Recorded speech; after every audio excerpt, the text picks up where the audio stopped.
For the second part of our setup, we're going to attach our leader line, our split shot, and our hook. For our leader line, we're going to use 4-pound test. We're going to take off about 18 inches. And cut that with our scissors. And we're going to attach the leader line to the bottom part of our barrel swivel using the clinch knot that we just demonstrated to tie on the slip float. So we'll do the same thing that we did before.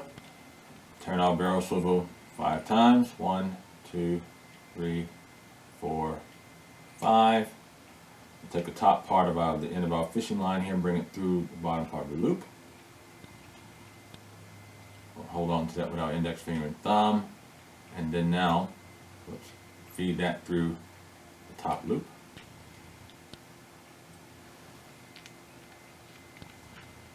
Like so. We'll bring that tight, tighten it up slightly, away it.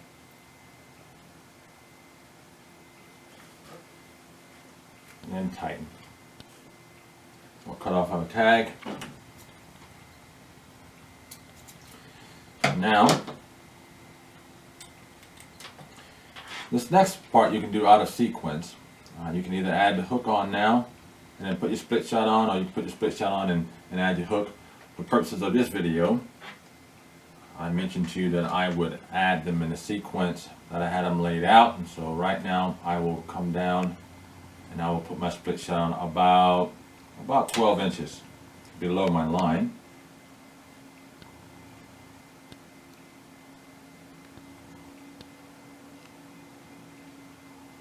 So I get my line about 12 inches down, squeeze my split shot, put my fingers to start, got my pliers,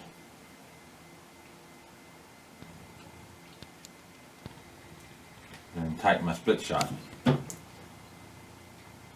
Then I'm going to add on my hook.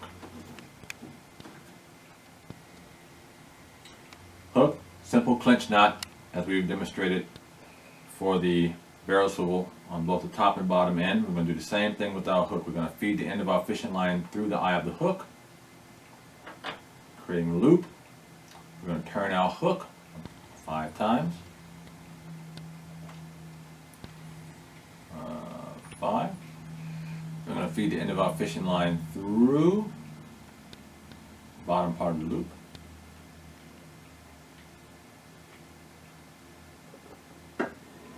So, take the end of the fishing line and now bring it through the top loop.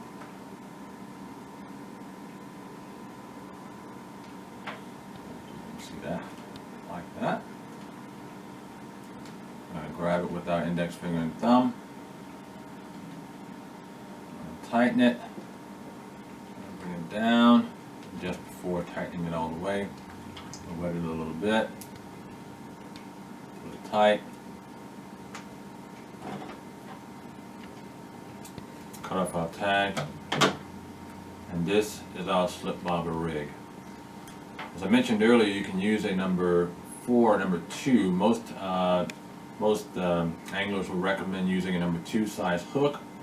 And I use a number 4 to number 2 depending on the size of my minnow, to be quite honest. Depending on the size of the minnow, and the size of the hook would allow the minnow to be lifelike in the water with life, so that it's more attractive to the crappie. So this is what the rig looks like from end to end. And of course, if you saw it in video, if you looked at the first video I did on demonstrating the slip bobber technique, you adjust the yawn here.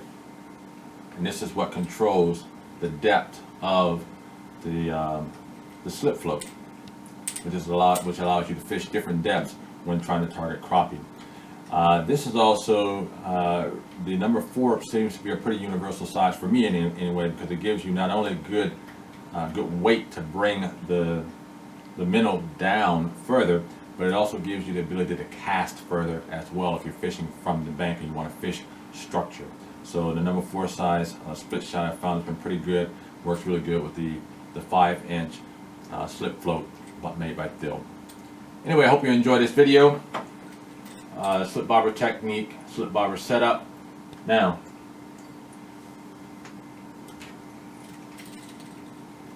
go out there and catch some fish. Marlon Jones, CrappieHunters.com. We'll see you next time.